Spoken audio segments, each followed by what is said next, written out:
A moment to get set up here. I've had some technical problems this morning, which some microphone and earphone problems. So hopefully I have those resolved. Let me know in the chat if you guys are hearing an echo or if you're hearing if it does, just let me know if it doesn't sound good because that was my problem earlier, and I noticed some of my recorded lives from the last couple of days have been sounding very bad. Very bad.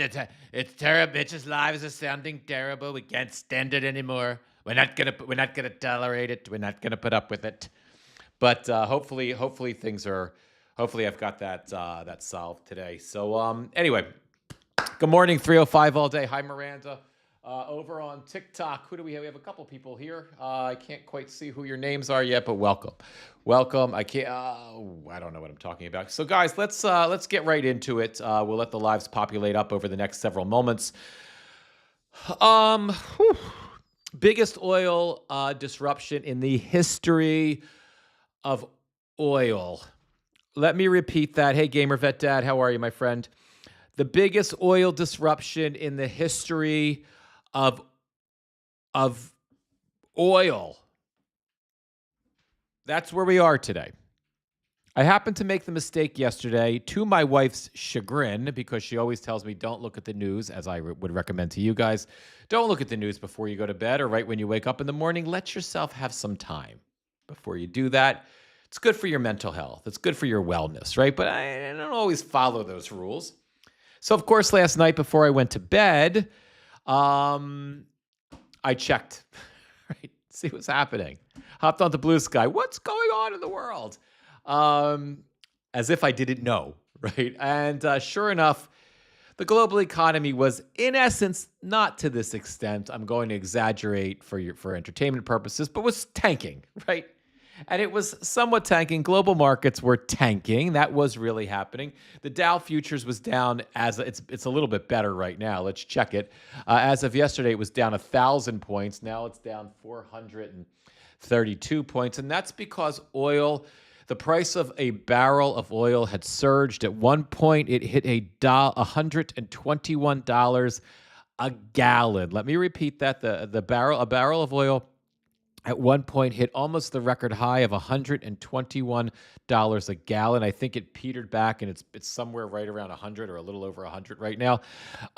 There is an expectation that I've seen. I've read some analyst expectations that if this stupid fucking war continues for another 2.5 or 3 weeks, we could see oil at $200 a barrel. That would be borderline catastrophic for the global economy and for the already fragile U.S. economy, which has been teetering on the brink or is in recession. We don't know. At this moment, it would certainly put us over the edge. Inflation will spike. It is already spiking. We are starting to see it at the grocery store because when the price of gasoline goes up, it gets more expensive to move your food items from point A to point B. We're not seeing any reporting on this, but I saw this in real time. I do my food shopping. I shop for the family, and I do my food shopping on Sunday mornings. My dad and I go. It's an outing for us. When we went shopping yesterday, we could see the prices. I didn't see the prices I go to 3 stores. I shop in 3 supermarkets. I shop in because I have all access to all this and where I live. So I shop at Whole Foods for the organic and Whole Foodsy shit that I like. And then I go over to ShopRite, which is sort of our regular supermarket where I can get stuff much better priced. And then I go to Trader Joe's. So we always my dad and I every Sunday do a 3-store shop.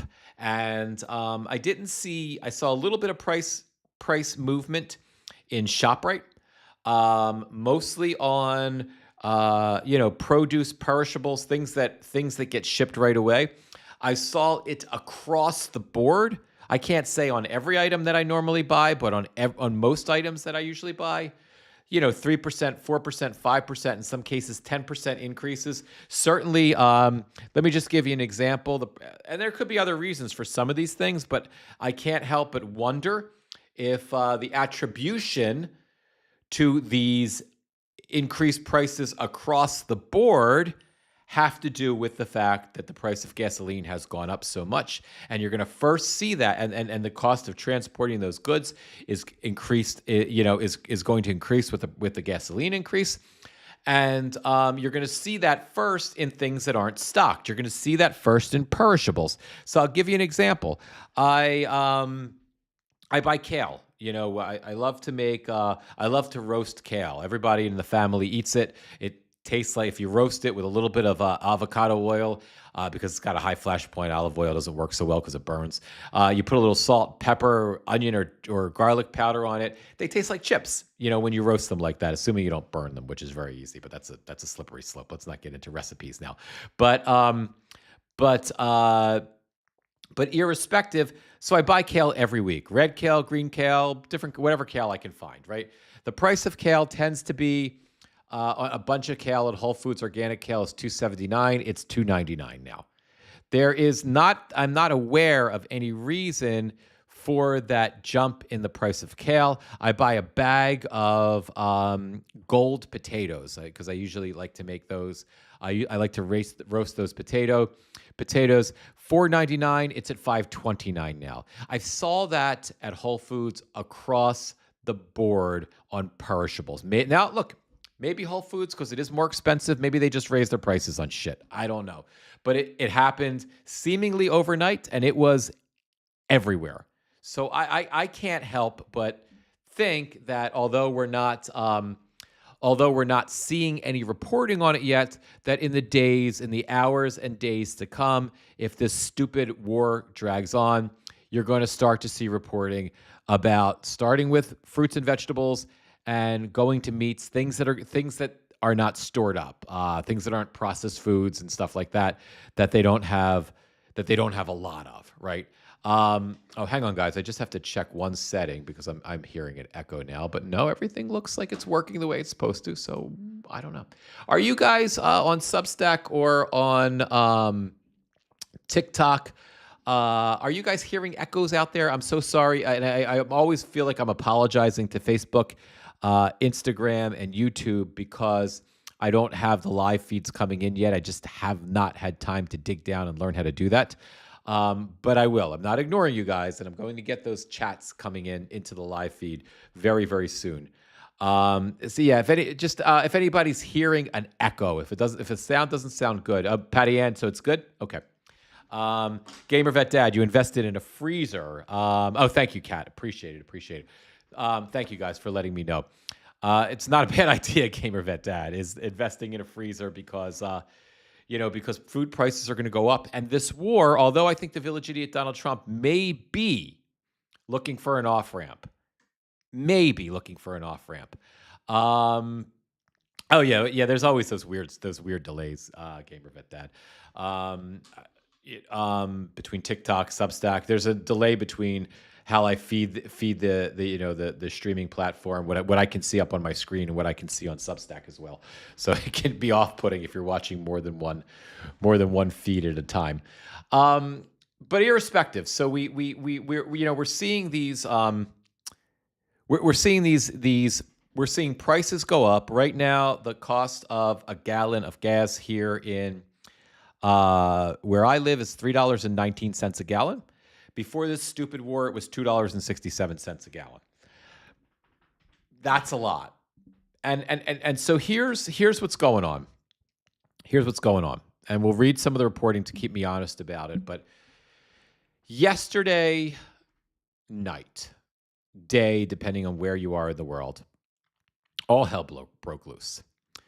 In terms of the stock markets that were open around the world and the futures, the stock market futures for those markets that weren't open yet. The price of oil hit this stunning number. A price of a barrel of oil hit $1.21. Right? It's historic. It's not that it hasn't happened before, but it's historic because it doesn't happen. It doesn't happen a lot. You still have a global economy that is struggling with two other disruptions. One that was getting much better when Biden was president, and a normal person was the president of the United States, and one that has exacerbated things since the village idiot Donald Trump became president.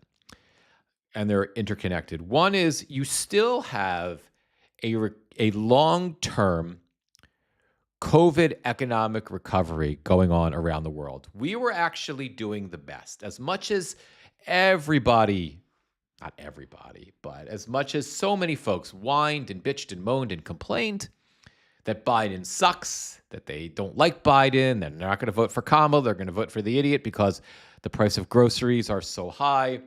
We're so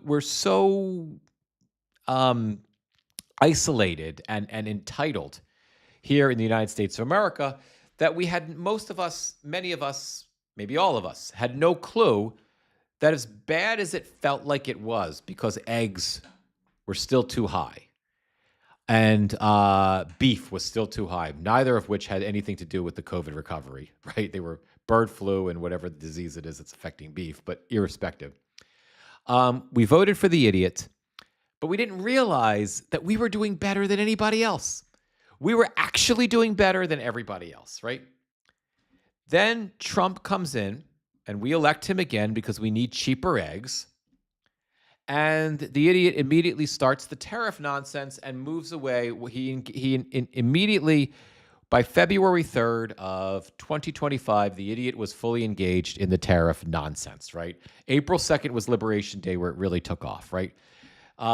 You have that plus him and all the Doge nonsense that happened at the very beginning with Elon Musk at the Trump administration that began the process of decimating the unemployment rate and began the process of undoing Joe Biden's successful economic program, right?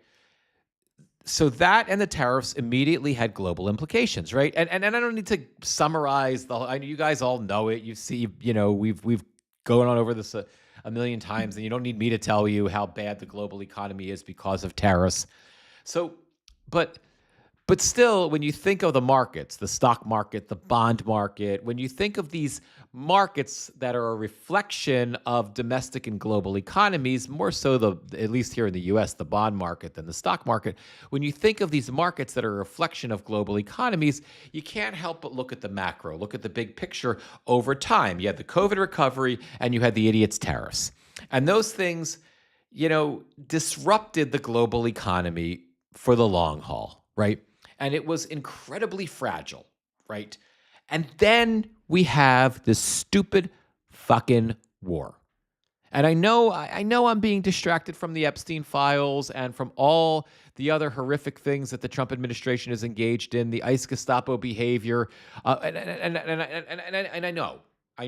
And I haven't forgotten about everything else that's been going on, and I do understand that all of this dumb fuckery is a distraction from all of that. But I think it's important to consider to discuss it and hammer the issue home, and because number one, we're living through it and it's affecting us every day, and number two, politically, as god-awful as this is, and hopefully it doesn't get to catastrophic, as god-awful as the economic price of this latest action is, politically, it bodes well for the future of U.S. democracy because it makes the idiot less popular. It makes the morons surrounding him less popular. It makes chicken shit GOP members of the Senate and chicken shit crazy and pretend crazy GOP members of the House less and less electable, which means we will get some relief in January of 2027 after Democrats take control of the House and the Senate, and a lot of these fucking cowards in Congress are removed. So there's the beneficial political cost to this nightmare that we're living through right now. But there's the catastrophic reality of this moment, which is now we have 7. I heard 8 yesterday, but I've seen there's corrections in the media. We have at least 7 unalived members of the U.S. military, and we don't know if that's even the real number. We don't know if CENTCOM is lying to us, because why wouldn't they? Why wouldn't the leadership of Central Command lie to us? Because that leadership is directly aligned. It's a part of the Trump administration, and all they do is fucking lie to us anyway, right? But we know we've lost, at least unnecessarily, we've lost at least unnecessarily, we've lost at least 7 people. We know that the rough numbers in Iran now are between 13 and 1,500, and those are probably conservative estimates. We know that you've got a couple dozen people in Israel who have been lost, right? Whether or not the Israeli government lies like the U.S. government does, I don't know. But we know that the human toll has been catastrophic, and it's unthinkable, right? Now, the second part of this nightmare, this unnecessary manufactured crisis, because Iran was not days away from a nuclear weapon, or like the Village Idiots, they're 2 weeks away from a nuclear weapon. Everything's 2 weeks. Everything's 2 weeks right now. He told us they were 2 weeks away from a nuclear weapon. That was recently. He told us that they were, might be months, days, hours, minutes, who the fuck knows, away from an intercontinental ballistic missile that could land on the U.S. and blow it all up, right? We know that that's a lie. We know that we haven't been engaged in a 47-year war with Iran.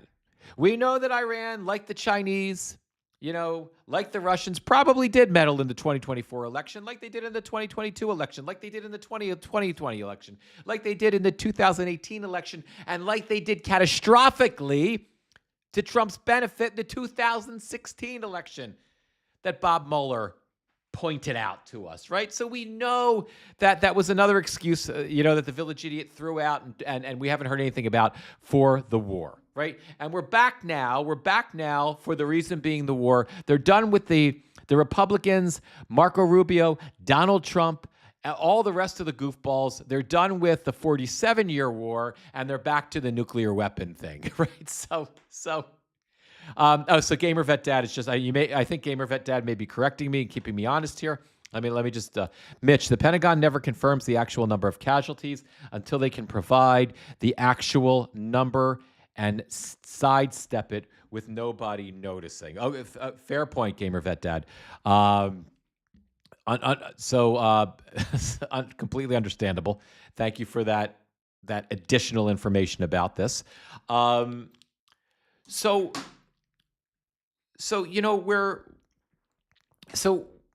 in this situation now where we're being lied to about why we're there, where the war is being orchestrated by a confederacy of imbeciles, and the economic calamity is just getting started. The potential economic catastrophe is just getting started. Think about where we are. We're 9 days in. We're 9 days into the war. Think about the economics of it. The entire world went batshit crazy last night for the first time since the war.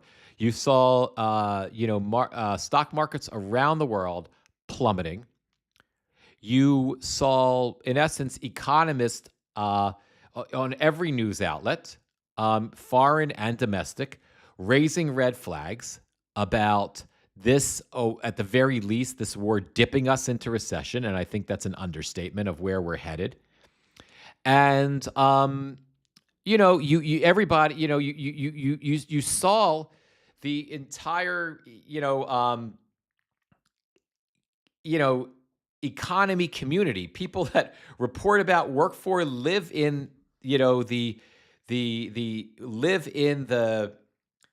the economy, in the assess the metrics, the data, you saw the hair on fire response last night across the board.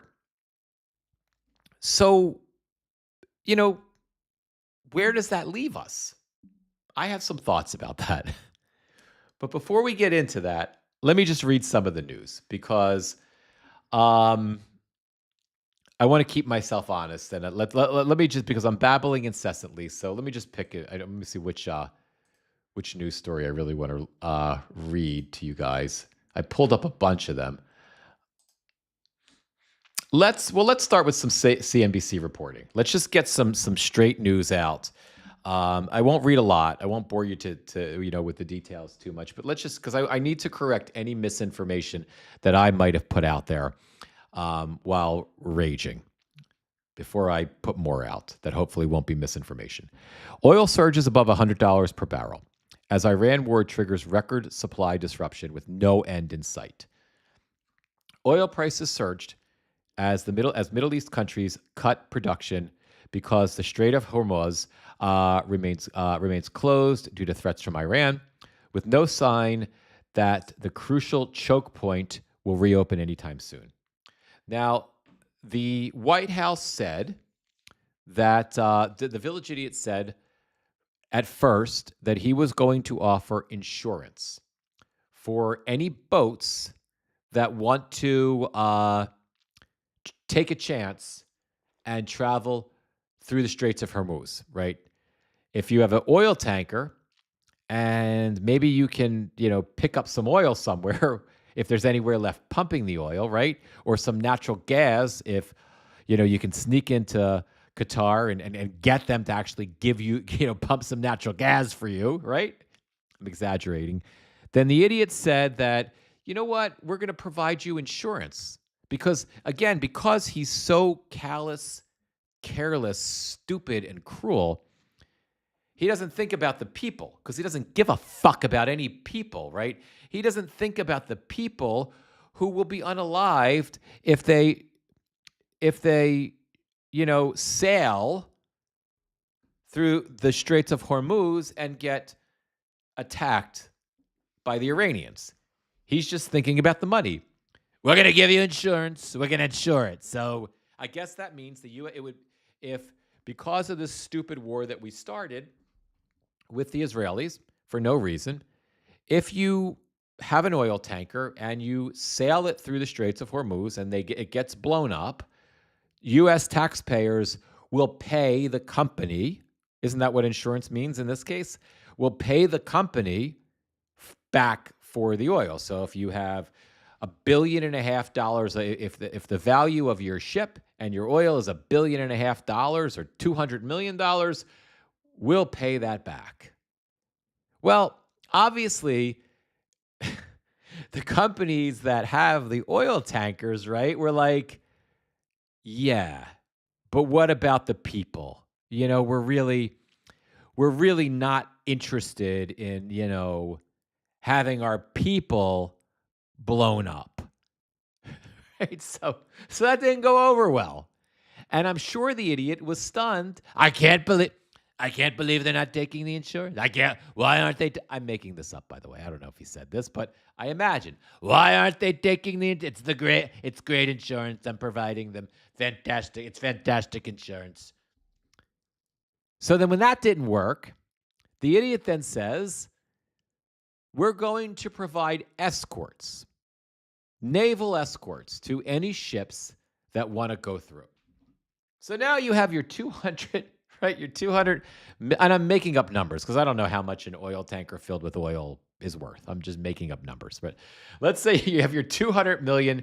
You have to appreciate there's a little bit of a chuckle in my voice. It's sick comedy, but you have to appreciate the fucking absurdity. My job is always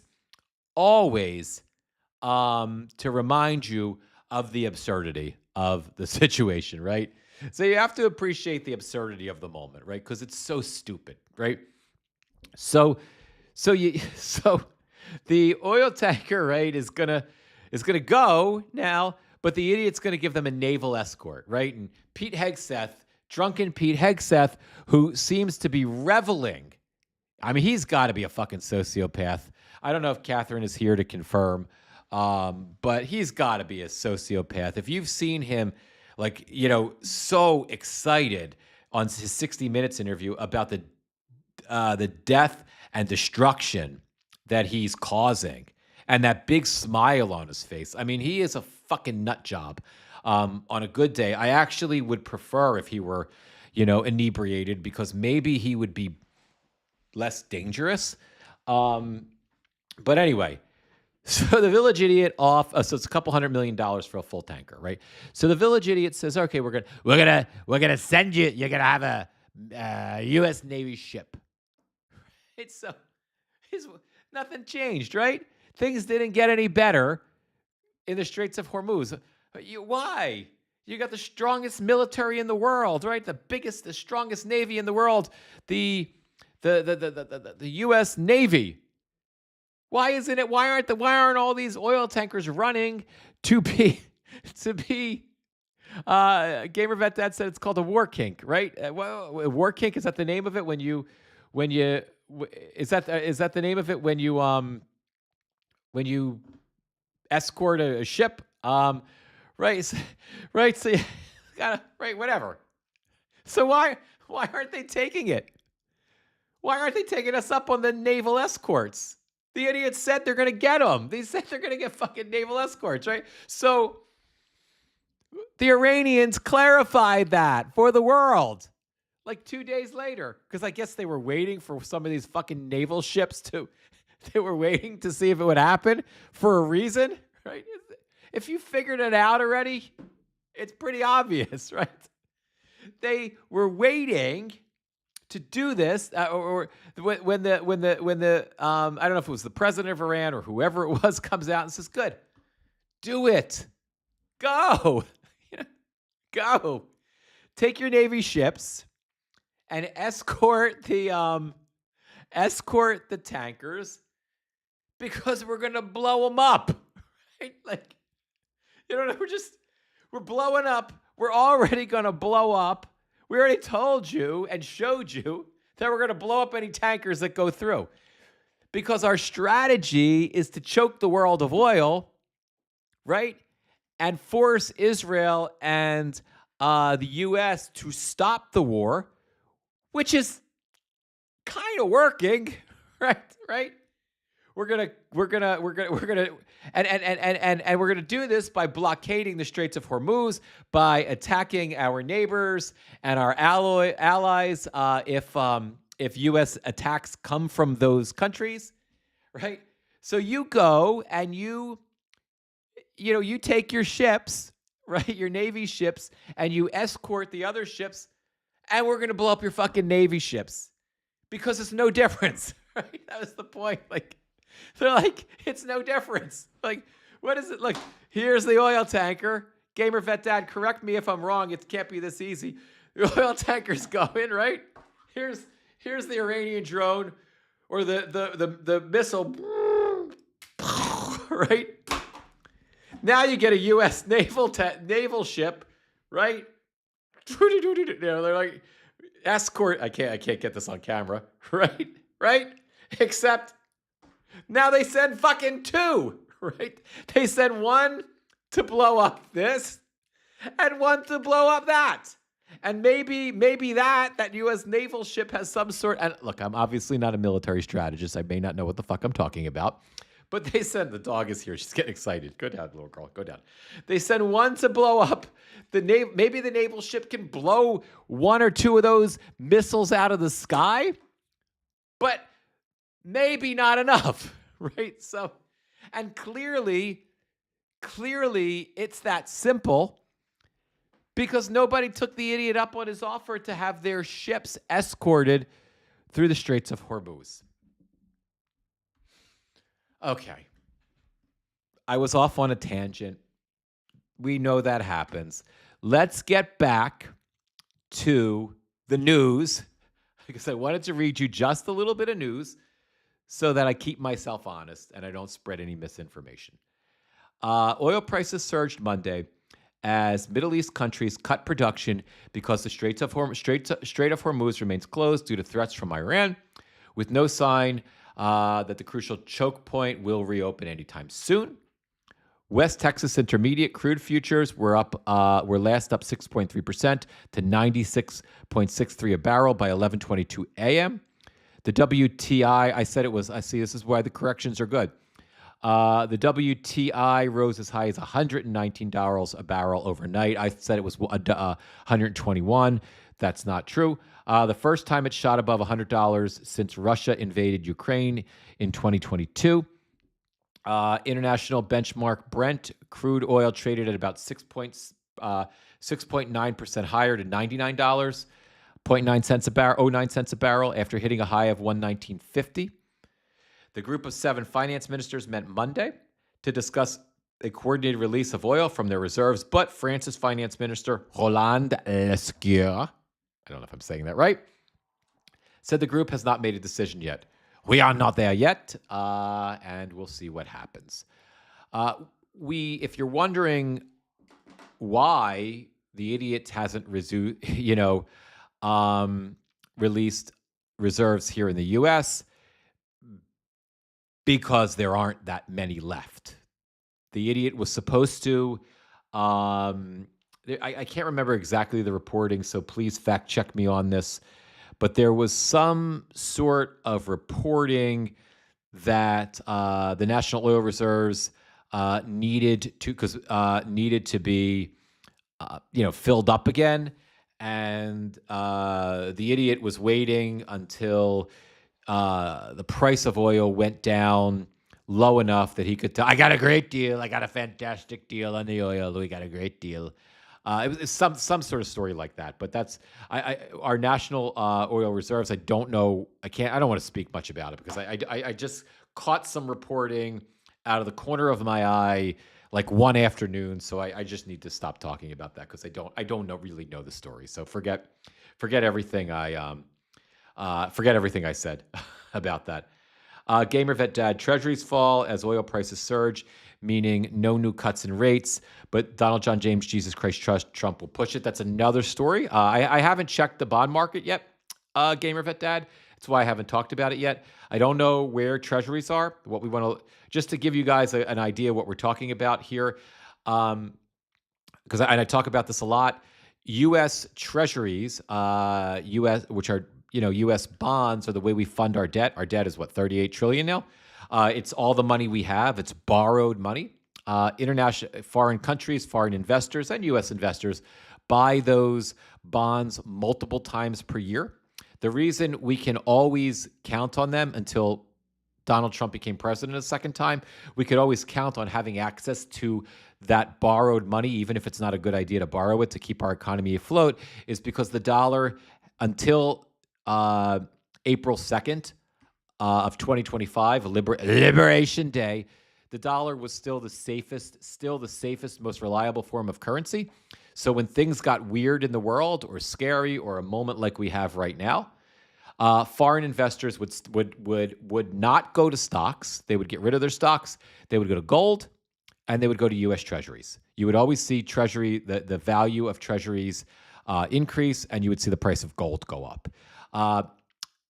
Back on Liberation Day, foreign investors, U.S. investors, everybody started running away from U.S. treasuries, started running away from the U.S. dollar because the insecurity in the global economic market was coming from inside the house. It was coming from the U.S. The dollar was losing its value and wasn't such a safe bet anymore.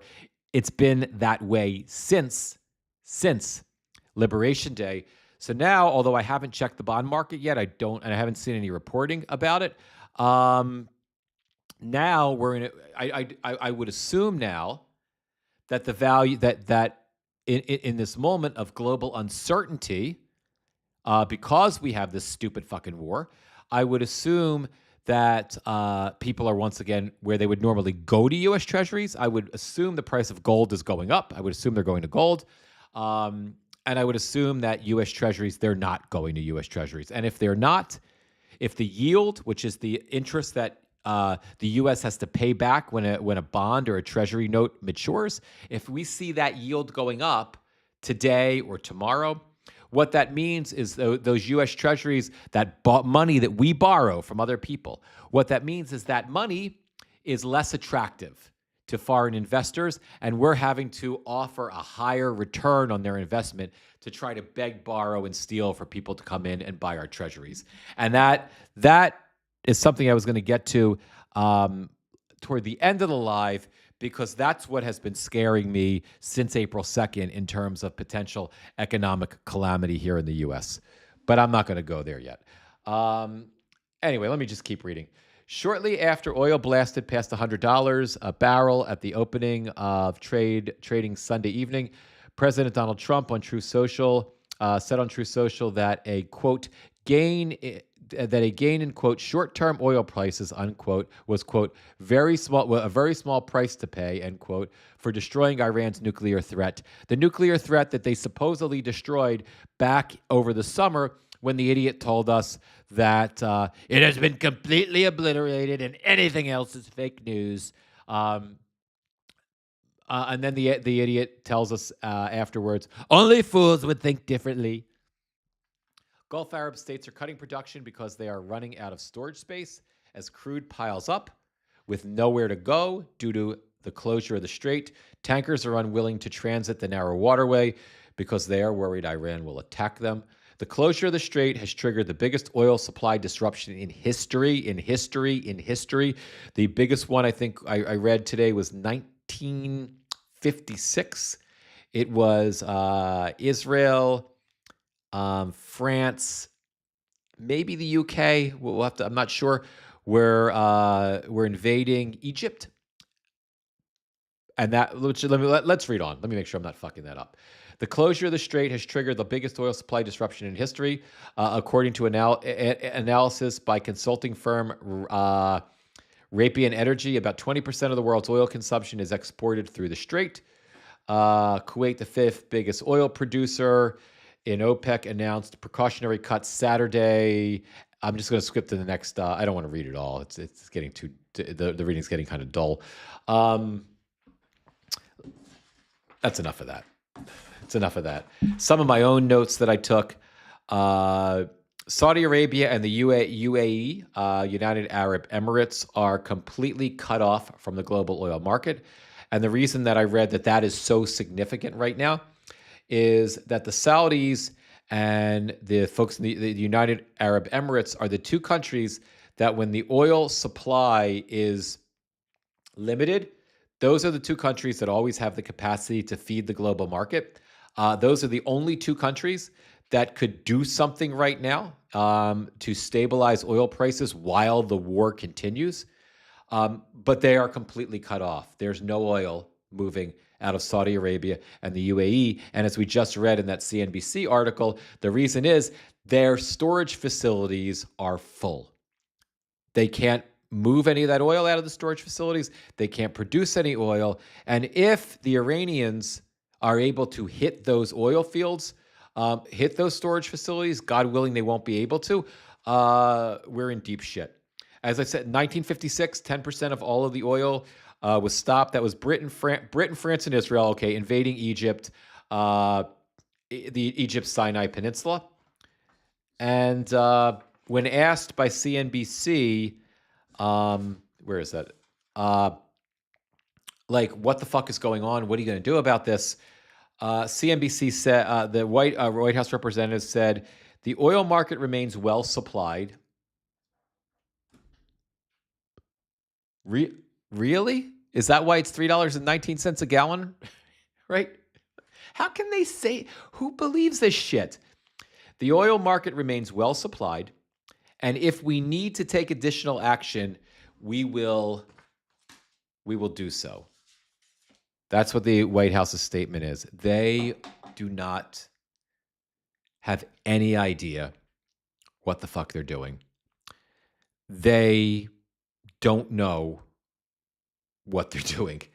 This is now a moment where I think we have to take an inventory on the catastrophe that we've gotten ourselves into, right? This is one of the worst case scenarios. And again, this isn't, I think we're going to be okay in the end because I think the idiot will capitulate to the markets because when the only thing he understands is other people's money and other people being mad at him, right? He understands other people's money that he gets some of, and he understands when the people he wants to like him are mad at him, right? So we're going to be in a situation soon, if not already, where the people he wants to like him are mad at him. If the stock market tanks far enough, the investor class is going to be mad at him. And, their money, they're not going to be able to make as much money. And he responds when the market sinks. He doesn't care about the people being unalived. He doesn't care about the ramifications of the war. And the other thing is we've seen implications that he's already bored with the war already. He's already starting to talk about Cuba. He's already that he wants to go in and show everybody in Cuba how big his what is. And so we might be there might be a possibility that this war begins to that he gets bored enough with this that he pulls us out of it because of the stock market, and because he's just bored. He doesn't have the attention span. But I think what I was getting at before, how much debt has Trump added? I think we've got 1 or 2 trillion, villain. When Biden left, we were 36 trillion, right, in debt, and now we're 38 trillion. So I think fact check me on it though. So I feel like, as I was saying, it's a moment to kind of reconcile and take stock of the damage that we've created for ourselves by electing him, right? Because now we're in a war that we cannot control. We are in the war for Israel's benefit. And there are people in my community, in the American Jewish community, who are fine with that. And I don't want to get into an argument now about whether or not, that's not my, I'm not fine with that. But we're in a war. We're in Israel's war.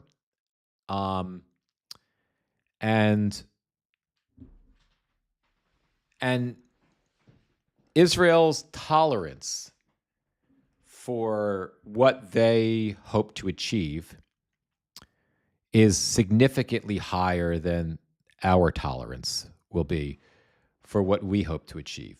There is nothing for us to achieve in this war. There is nothing. And what did we do? How do we fix this? Is that's a really, really, open-ended question. Like, we now have this. I'm trying to think of what I want to say. We now have this extraordinary consequence of the war. Like, when Donald Trump came into office the first time, I said to my wife the night that he was elected in 2016, God forbid we have a pandemic or a war. God didn't forbid, and we had a pandemic. Now we're in the God forbid a war. It's not a war on U.S. soil, thankfully, and hopefully it doesn't become one, but I don't think that that's off the table at some point, especially with these terrorist cells or whatnot. I think we're all very concerned about that, but we're here now, right? And you have a war that is spiraling out of control.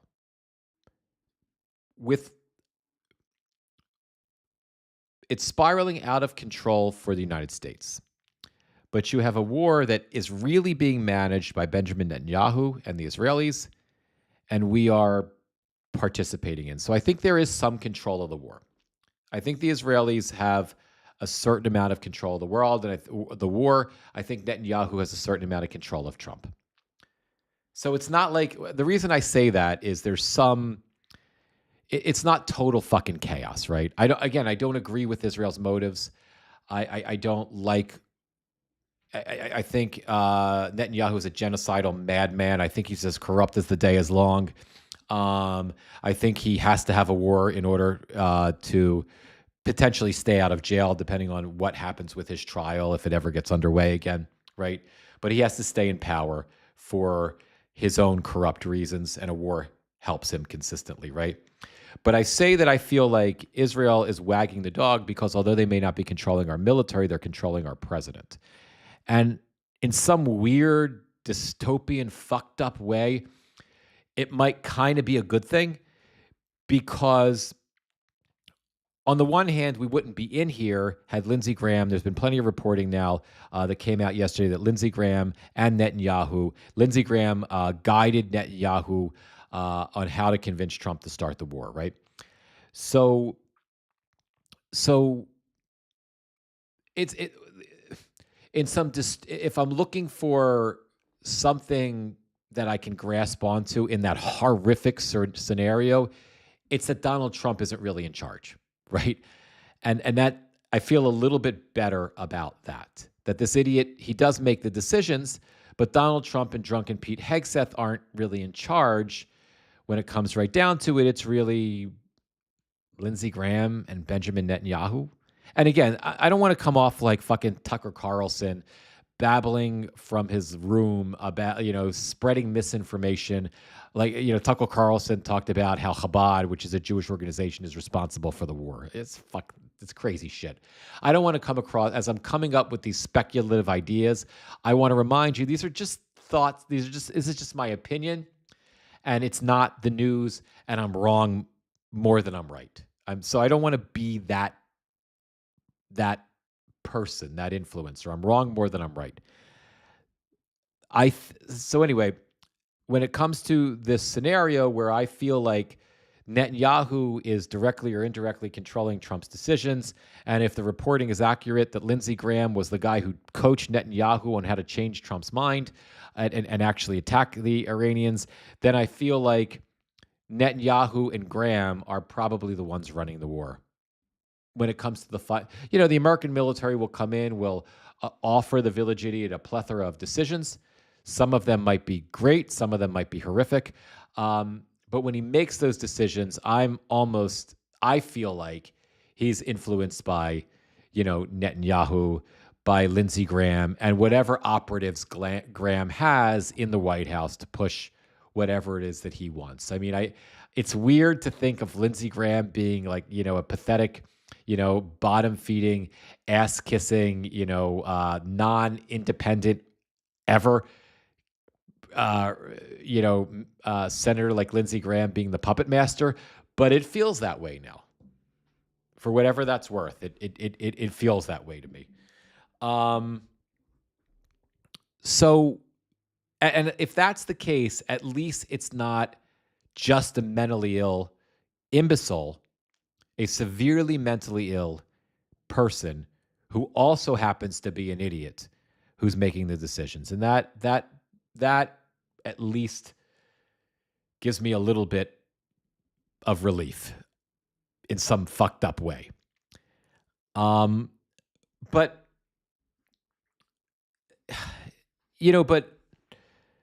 that being said, we're still living in the consequence we're living in the war now, right? And we're living in a chaotic war that is, from the American perspective, is totally out of control.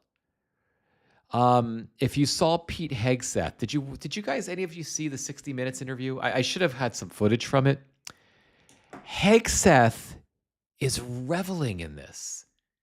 He's a fucking the worst cartoon character you could ever imagine anyway on an abnormal normal Hegseth day.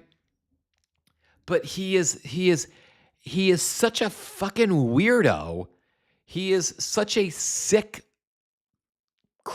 like you can see he even kind of goes like, I don't remember what he was saying, but he goes like he's speaking to, I don't know who the newscaster was, the anchor who was interviewing him for 60 Minutes. But at one point, he's like, he does one of these. I mean, I shit you not. Like, and he's talking about unaliving. I know we're on TikTok, so I got to be careful with my language. KILLING, destroying. And he's doing one of these. Like coming right up, the camera is the newscaster, and he's like, I'm just gonna make up something, right? But he's like he's like, you know what we want to do? You know what we're gonna do? We're gonna kill him. Right? That's kind of like, am I wrong? Anybody who watched it, like with such glee. And then when he made that statement, and it was another, he came down, he did one of these. When he was asked by the news anchor, he was asked, are you concerned? I'm paraphrasing now. Are you concerned about Russia giving intelligence to the Iranians about, U.S. targets in the Gulf? And Hegseth was like, President Trump knows everything that's going on everywhere. President Trump knows exactly what everybody's doing. He knows what the Russians are doing, and he knows President Trump knows what he's not pleased, and all that. And then the reporter asked some sort of a follow-up question, like, well, what about U.S. troops being in danger because the Russians sharing this intelligence? And you get one of these again. It's not, I'm not worried about the Russians or the U.S. troops. The people who should be worried are the Iranians, wondering if they're going to be alive later on or alive tomorrow. And there was such joy, and he was so getting off on this, that we've gone from a situation where we had Signalgate, where we had that imbecile, remember Signalgate?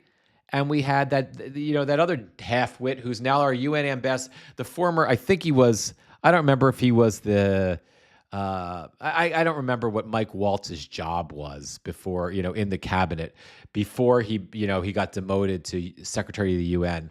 But we had that idiot. Remember, we had him coordinating the Signal chat with Marco Rubio and John Radcliffe and Tulsi Gabbard and the rest of the national security team. And they had this Signal chat where they accidentally invited the editor-in-chief of The Atlantic. I think his name's Jeffrey Goldberg, right? They accidentally invited him into the Signal chat, and drunken Pete Hegseth started sending all of these, classified, which he said wasn't classified, but they were clearly classified. All of these, live in the moment, war plans that were happening, who was going to be attacked, when they were going to be attacked, how they were going to be attacked, for the first Operation, Hammer Up Your Ass, or whatever the fuck it was in Iran the first time, Midnight Hammer, Operation Midnight Hammer, and so that's when we were dealing with the stupidity of electing Donald Trump, and we were calling it a national security threat, but it was kind of comical, right? And that was the catastrophic comedy of the Trump administration, right? Now we're in an actual fucking war where this bumbling buffoon, Hegseth, is, literally getting off, talking about the Iranians who, may not be around tomorrow. And you could see him like getting off on it. And how Donald Trump is 4,500,000 million steps ahead of the Russians. And you have a war that's completely fucking spiraled out of control. They have no plan. We know that because the plan keeps changing. They have no goals. Hegseth keeps telling us about these these specific goals, and they include point A, B, C, and D, and Hegseth is consistent with that, but Donald Trump isn't. He changes the shit around every other fucking minute, right? Of what the goals are. So there are no goals. We've blown up a school with children, with girls, And the military almost goes and admits it, almost. And then the idiot's like, it was the Iranians. They were the ones that did it. And now anytime there was another fuck up, I don't remember what it was recently, but this other fuck up that we did, it was the Iranians again. It was the Iranians. It was some sort of friendly fire. I think it was like a Kuwaiti. It's starting to come back to me. If anybody on any of the socials, if you guys can remember if you saw the reporting of this, it was like a friendly fire situation in Kuwait, where unfortunately, I think a couple of Kuwaiti pilots, it may have been Kuwaiti pilots, were lost their lives. I might be mixing stories up, so please fact check me on this. But whatever it was, the idiot immediately came out and said that it was an Iranian. I can't say the word because we have TikTok here. I don't want to ban it. SUICIDE. I hope I spelled it right. Drone. Right. So we're dealing with the consequences of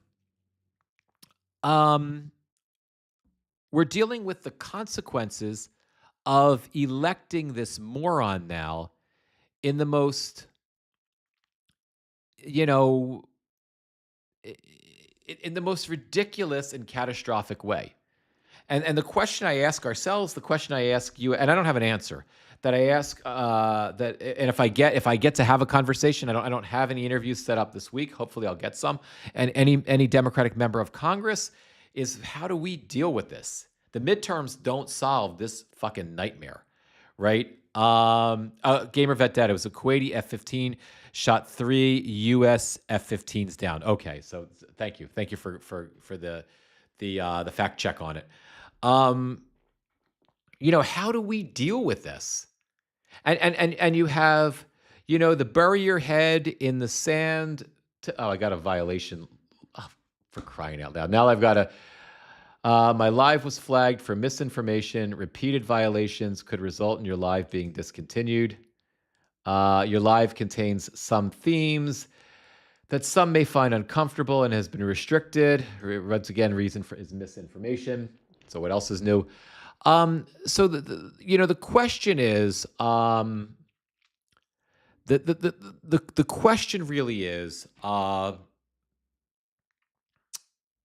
what do we do as a community, right? What do we do? How do we respond appropriately? Yes, we'll respond at the ballot box, no question. The midterms, I think, are a done deal. I don't. In my humble opinion, the midterms, the Democrats are going to win the midterms. I believe that. I don't think it's a question. It's a question of how much are they going to win and how big are they going to win. But as a community, and what do I see happening? What do I see happening with America right now, from my perspective, on social? Because that's where I spend a lot of my time, right? I see certain folks on social media celebrating the rapture, right? They're like, it's over, the second coming is happening. We thank you, Donald Trump, and we're celebrating. They're dancing, they're singing, right? I see that. I see, on the other hand, people going into a state of absolute fear and panic, right? And in the middle, I see, myself included, those of us were complaining, right? So, and all of that, not all of those things, are for whatever works for you, is whatever helps you deal with it, whether it's a faith-based thing or a complaining-based thing or or trying to get the facts and trying to be knowledgeable based thing, that whatever whatever we talked about coping mechanisms on Sunday with Ritu and Patricia. Look at the Sunday Live is posted, the Wellness Live. It's very, go onto the Substack and at Zenocracy.news, you'll see it there. And there's a lot of good tools about how to cope. But the question I ask myself now is how to deal. Because here in the U.S., and I don't have an answer for it, guys. This is an open-ended question. It's a thought experiment for all of us, right? If you have any thoughts, put it in the chat, right? The thing I ask myself now is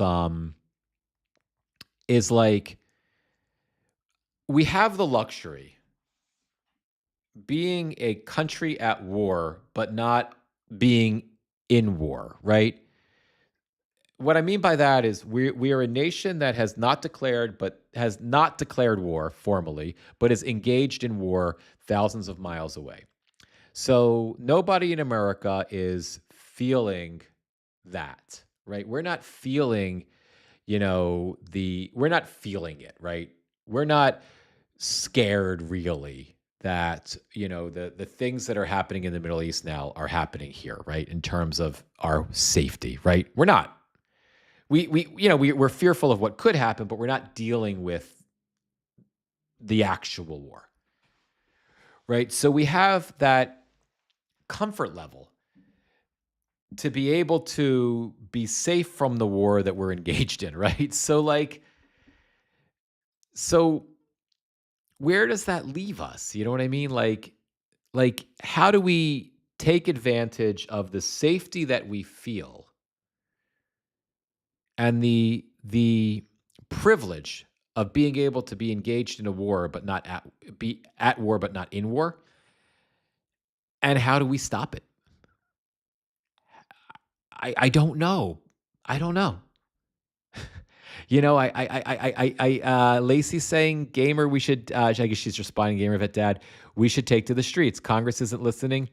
So Lacey's argument is, and that is one of the ways we do it as Americans. We protest, right? And that's one way. I don't. Another way, if for whatever his whatever you think of this guy, Scott Galloway is leading, and well, he's not leading; he jumped into it. But a lot of influencers are, realize that Trump responds to economic pressure, right? He responds to the markets, even though he doesn't understand them. So his argument is disengage from everything that until things are better and they're the way they should be, whether it's ISIS Gestapo-like activities or this ridiculous war in Iran, right? Disengage from the companies that have the most effect on Trump. That's the AI companies. Disengage from, if you're paying them, don't pay them. Disengage from Amazon. The tech, Trump is, look, I'm not saying I'm doing this. I'm just saying this is another way that Galloway and a large community of people are saying that, a lot of people a lot of people are saying it. I can tell you, a lot of people, right? Sometimes I sound too much like him for my own good, for my own tolerance levels, but like, they're arguing that if the tech community, the big tech companies, which he that's who Trump covets right now, right? That's what he wants to be a part of.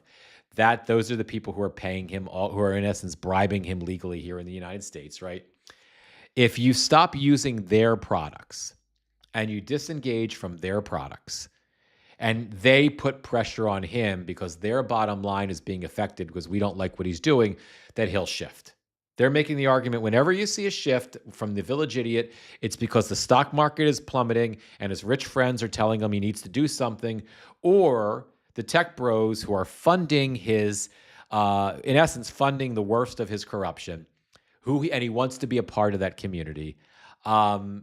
If you shut them down as consumers, then you shut Trump down, and the war will stop. That's another way. There are folks in our chorus community, and again, this is not something that I agree with because I don't think it's going to make any difference, but that are calling for strike, like general strike. In essence, shut down the country. I just can't see that realistically working because, and I could be wrong about that, but I think general strikes in the age of the internet are ineffective. That's just what I think. But there are those who are saying that. Gail Gail, I see you're following up here, and TikTok. I'm sorry, I do want to come over and see what you guys are saying as well. Ashley, TikTok is owned by Oracle now, which is a tech company. And, look, I'm not disengaging from TikTok, but that would be, Oracle also owns Paramount, right? They own, get rid of your Paramount Plus. That would be another example. They're going to be buying CNN soon, right? They're going to be buying Warner Brothers. So disengage from those communities. Get rid of your HBO. If you subscribe to CNN, don't stop watching CBS News. This is all shit but again, that's one way of approaching it. Gail and Lacey, I think you've got great points. Look, the No Kings March made a difference, right? The No Kings March made a difference. It was and maybe now we need, and I think you can make an argument that the No Kings March was probably the largest protest in U.S. history in the United States. It's the largest. And again, somebody keep me honest on it. If that's wrong, fact check me on it. But I would bet dollars to donuts that was the largest protest that we've ever had in the United States of America on one day at any given time. Maybe we need, and it wasn't just the No Kings March itself. It was all the press that led up to the No Kings March, and it was, it was the coverage afterwards. It didn't go away, right? So, maybe it is. Maybe it's all the above. Maybe it's a massive protest, a No Kings March, combined with in essence, a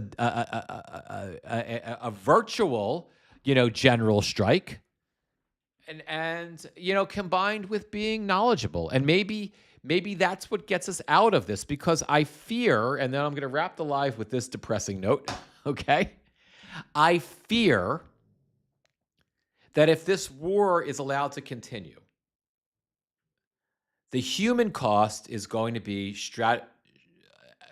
unthinkably catastrophic. It's already has been. We don't need to lose anybody else, right? The economic situation, we've always been a economic trigger away since April 2nd.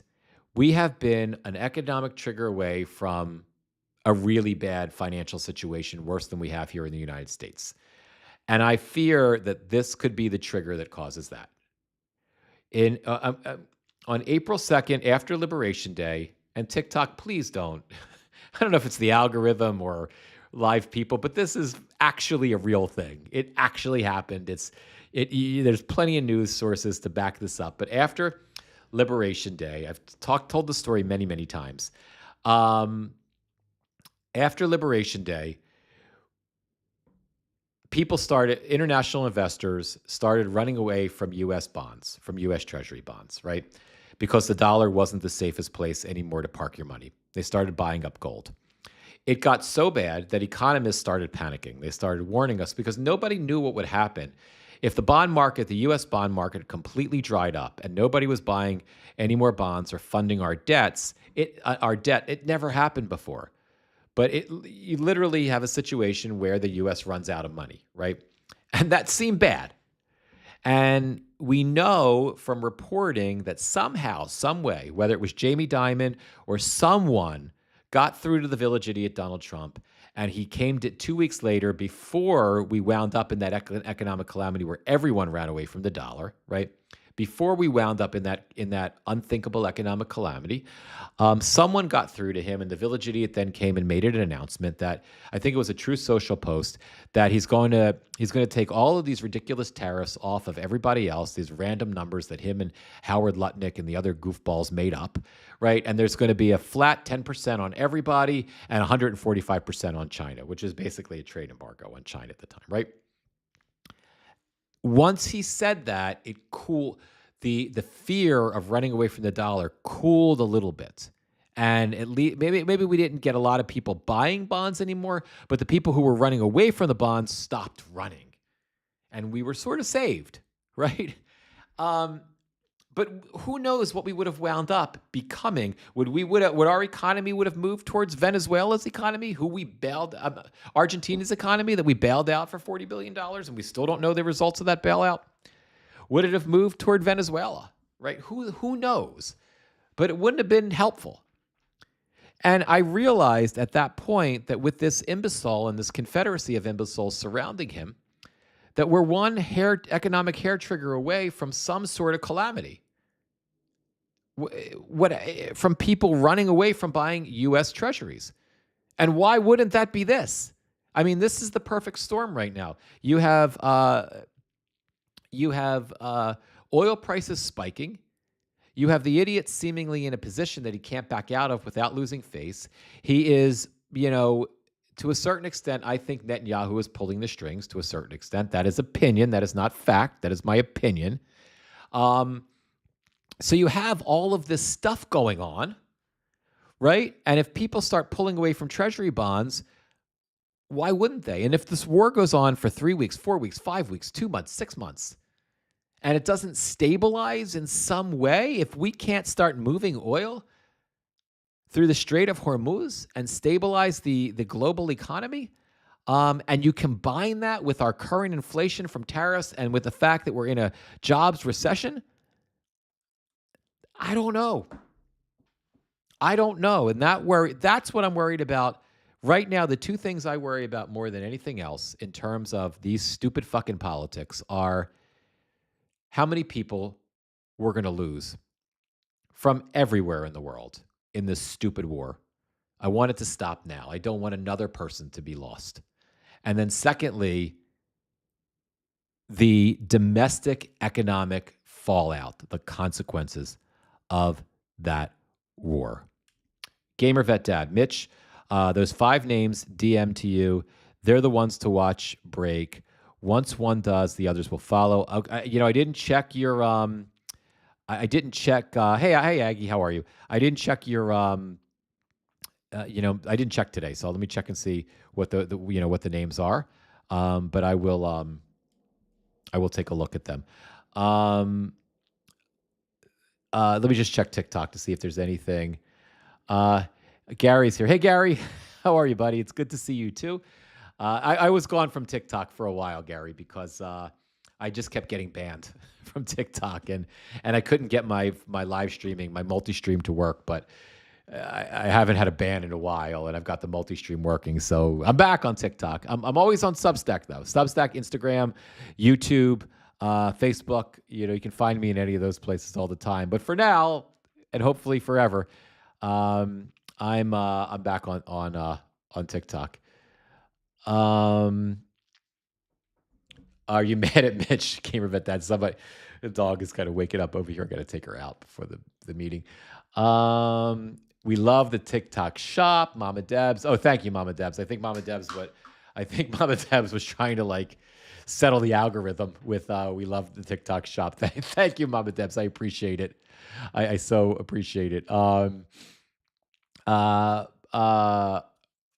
Burroughs, Biden and Kamala are blind. I'm not going to say because I don't want to get a ban. I'm not intentionally not reading. I just don't want to get banned by reading that. Outer Boars said, well, I just lost that. Everything went back to the bottom. Abigail Maga's back in here. The MAGA community, Abigail, they're welcome. You know what I mean? They're like, it's good for, first of all, it's good for retention. The more people we have, even if they're yelling at me, it helps with the algorithm. Attention is attention, right? And I don't mind having the conversations about this stuff with the folks from the MAGA community. Some of the more inappropriate things that they might say, I don't want to hear, but otherwise they're welcome. All right, my friends, I do have to wrap the live though, because in 4 minutes I have my daily briefing over with Chorus. So I need to get over to that. I love you guys. Thank you for being here. I know I was all over the place, sort of rambling today. It was one of those kind of lives. I don't have any, normally on, I would have some interviews planned to let you know about, but I just don't have anything on the books for this week, but I'm going to try to get some stuff. So I'll keep you posted. I love you guys. 1 minute at a time, 1 hour at a time, 1 day at a time, one live at a time. I'll see you tomorrow at 11:15 Eastern. Thank you for being here. TikTok, I'm going to have wrap you guys first, and then I'll wrap everybody else on the other platform. Okay, so TikTok has left the building. Everybody else, thank you so much for being here. I love you guys. I thank you, and I will see you tomorrow. Look for, of course, posting on all the socials today. Take care.